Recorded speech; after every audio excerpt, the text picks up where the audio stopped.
Welcome to We Don't Color on the Dog. We have got with us attorney Eric Stevenson. Eric, thank you for coming on. Thanks for having me, Rick. You know, over the weekend, we had No Kings protest around the country. Here in Pensacola, we had two, one at 10th Avenue Bridge, Graffiti Bridge, and the other one on 9th Avenue. Both of them, I had the mayor's press conference yesterday. He said both were very peaceful. No real incidences happened. And it was interesting because going into the weekend, the governor had made a big statement on a podcast that we have laws that if you feel threatened, you can just run over people in a protest.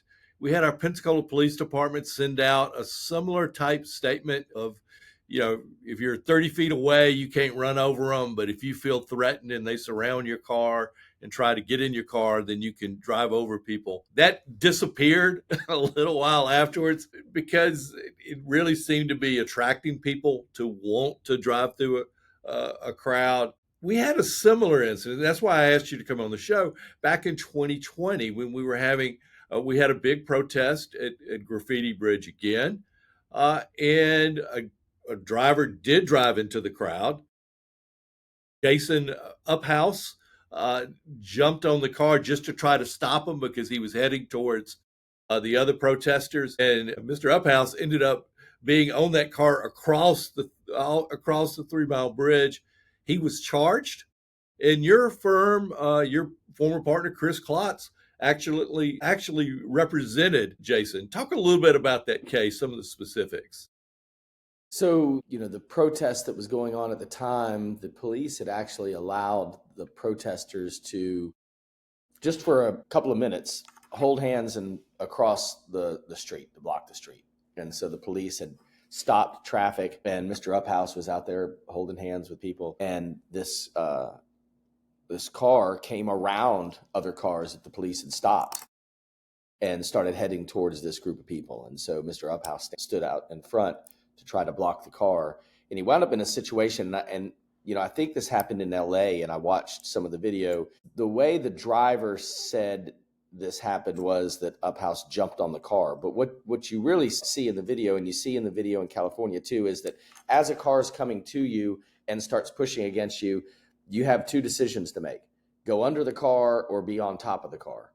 And even though the car is going real slowly, your body, you can't really roll off of it, and you can't go under it. So you got to go on top of it, kind of like the old kids rhyme, So that's what he did. He wound up on the car, and all of a sudden this driver just took off, started going faster, went onto the 3 Mile Bridge. Mr. Uphaus was holding onto the vehicle for dear life, not sure what he was going to do, pulled the side mirror off of the car, trying to get the driver's attention to stop. The only thing that stopped the driver was at the end of the bridge, law enforcement had already been called out and set up a barrier at the end of the 3 Mile Bridge over in Gulf Breeze. And that's what caused this guy to stop. And so he stopped, and Mr. Uphaus got charged for criminal mischief for destroying this guy's car. What we were able to show was that this guy was actually the aggressor. The driver was actually the aggressor. And, our clients, Mr. Uphaus, he had the right to stand his ground, if it were, and do what he needed to do to protect himself. And he did something minimal. He pulled the mirror off the side. Well, and then the state attorney decided not to prosecute, right? That's correct. That's kind of how it unfolded. Yeah. Once we met with the state attorney's office, showed them the video, showed them the evidence, and even showed them instances around the country where people were running into protesters and where groups were encouraging people to run into protesters, I think they understood what was going on. Yeah, that was an interesting thing, because I remember we did do an interview back then that y'all were able to find, and you have to go into those chat groups and find that kind of far right conversations. But there was a lot of discussion about what to do if you saw a protest, and they were encouraged to drive into them, weren't they? Yeah, that was going on at the time. And in fact, there were some protests at the time where people drove into the protests, and that's again happened around the country here. Yeah, and that to me is an interesting parallel to what we see now, in that the encouragement, state legislatures pass laws, the governor's encouraged it, that assuming that all protests are going to be violent. I mean, that's the underlying assumption in the governor's message last week is they're going to attack your car. You need to be ready to drive over people. And that's not what we saw last weekend. And we haven't seen that much of it anywhere. Yeah. Yeah, I mean, nobody likes riots. Yeah, But I mean, the president, the day before the No Kings protest, was referring to them ahead of time as No Kings riots. right. So along that same line. But I didn't see anywhere that these things turned into riots anywhere. And the truth is I don't think you find anybody on the right or the left who's going to support a riot and people looting and destroying other people's property. Right. And here it was a very peaceful protest around the country. It was. I think the only incident I heard was one where someone shot a protester.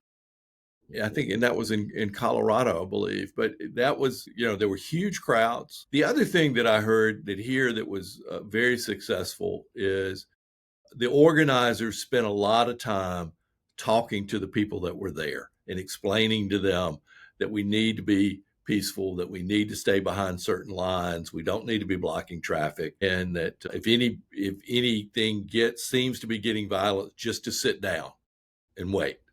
Don't. And the organizers, you have to give them credit because they've gotten better at what they do. I mean, that is really significant. It is. And listen, that's what separates us from a lot of other countries. That's what separates us from Iran or Russia or Hungary or Venezuela or Cuba, or you can name a list of authoritarian countries. We allow people to protest. It's in the First Amendment. Our founding fathers wanted us to be able to speak out against our government. And as long as people aren't burning things and looting things, there are some protests out there that I think, well, that's not something I would protest, but that doesn't mean that it's not a valid protest or the people don't have a right to speak. And we should celebrate the fact that in our country, we have a right to protest. It's as I put on a Facebook post last week, it's as American as apple pie. Without a doubt. Well, Eric, thank you so much for coming on this morning. We'll do this again. Have a great day. Thanks. You too, Rick. Take care.